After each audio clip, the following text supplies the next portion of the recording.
Frontier City is the first Six Flags park that I visited outside of Texas, and I can tell you for a fact that it's one of the most independent feeling chain parks that I've been to.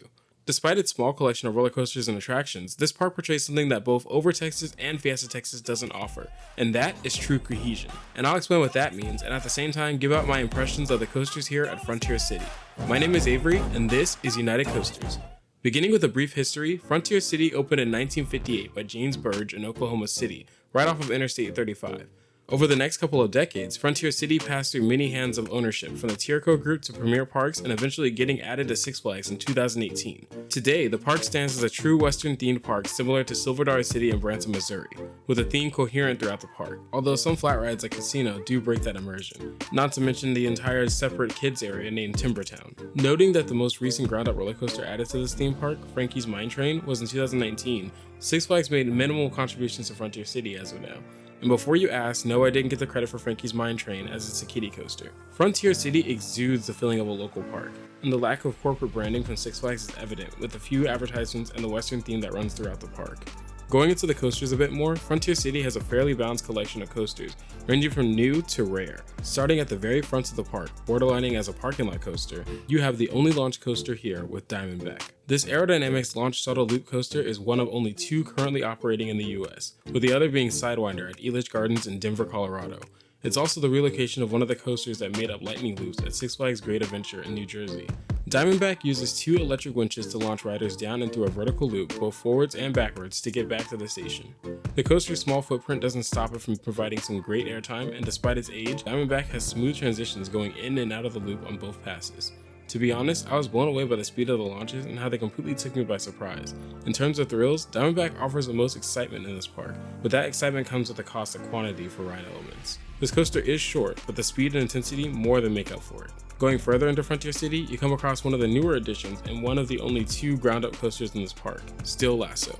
Opening in 2008, this Vekoma family suspended coaster is the literal definition of a coaster for everyone. It offers comfortable seating, great pacing, and a decent layout for its target audience.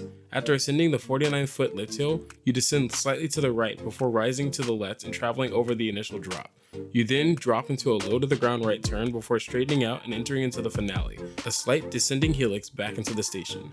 This roller coaster was built with Vekoma's modern track design, which I believe was well executed because Steel Lasso offered a very smooth ride. This is a perfect option for young roller coaster fans who are looking for a more exciting ride than a traditional kiddie coaster can offer. The second to last coaster is Wildcat. This is the only wooden coaster at the park created by National Amusement Device Company, or NAD, opening in 1967 at Fairyland Park in Kansas City, Missouri.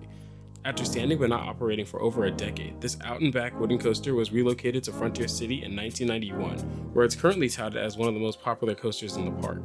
I, for one, do not carry the same sentiment about it. For starters, the profiling of Wildcat is truly bizarre to me, and that's because prior to Frontier City purchasing the coaster, Wildcat had to be changed to fit in the area the park set aside for it, primarily the end portion of the ride. In addition to those initial changes, 1999 brought new Philadelphia Toboggan trains, or PTC trains, to Wildcat.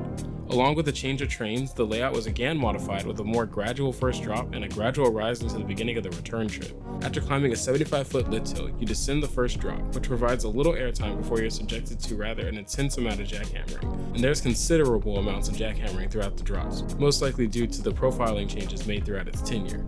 After that, you ascend, going through 3 more hills before rising to the right and beginning the return trip.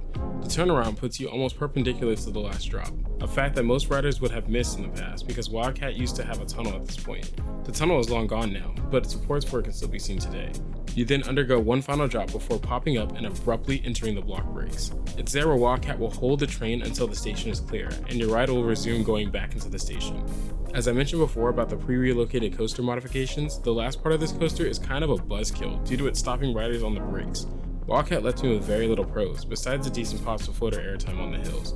The cons of this coaster speak for themselves in terms of discomfort, especially on those final brakes stopping all the momentum. Although, Wildcat isn't all that bad, especially in its queue, where it has some fun facts and stats for other iconic wooden roller coasters in the US, like the Voyage at Holiday World. It even mentions Switchback at ZDT's amusement park in Seguin, Texas. So all in all, I would recommend this coaster if you want to feel a sense of nostalgia for riding a classic wooden coaster. Finally, we have the last coaster I'll talk about, and the oldest coaster in the park, Silver Bullet. This is the one and only Schwarzkopf looping star model in the US, with the other 5 operating in other countries. In the past, these coasters were a mainstay for traveling fairs in Germany, with the coaster being easily disassembled for travel. Silver Bullet was moved from Germany to the Texas State Fair in 1983, then to Maryland's Jolly Roger Amusement Park in 1984, and finally to Frontier City in 1986, where it still operates today. Currently, Silver Bullet is the tallest roller coaster in Oklahoma and offers a complete layout, including a loop and quick turns throughout. After slowly rising up the 80-foot tall Litz Hill, you fall to the right, traveling immediately into the vertical loop, the only inversion on the ride. You then rise up out of the loop and bank to the right. This starts a sort of figure-8 maneuver as you dip down, rising to the left. When watching off-ride footage, it looks like there would be some discomfort on that transition, and when I wrote it, I definitely noticed it, but it didn't do much to affect my ride experience. After descending out of the left turn, Silver Bullet does a quick transition, rising you up and to the right as you begin your path into a tunnel. This is my favorite moment of the ride due to the sudden change of lateral forces and sudden pop of airtime. I was sitting in the very front, and I was thrown around so much that I was practically bouncing and sliding in my seat. You then take a quick and slightly descending right turn into a tunnel. This part of the ride builds up a great deal of speed as you exit, straightening out into the brake run before you go back into the station. Despite it being the first coaster arriving at Frontier City, Silver Bullet is surprisingly a smooth coaster aside from the transition to the tunnel, albeit I found that to be really fun. Silver Bullet is a phenomenal coaster at this park, a true piece of history for the coaster heads like myself, and a good stand-in for the extreme full circuit coaster slot for Frontier City's lineup.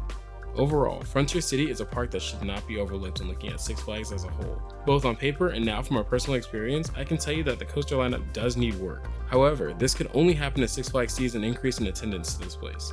I just hope that with added attention, Frontier City doesn't fully lose the charm of feeling like a local theme park. Because according to most park visitors, that's what makes this park feel special.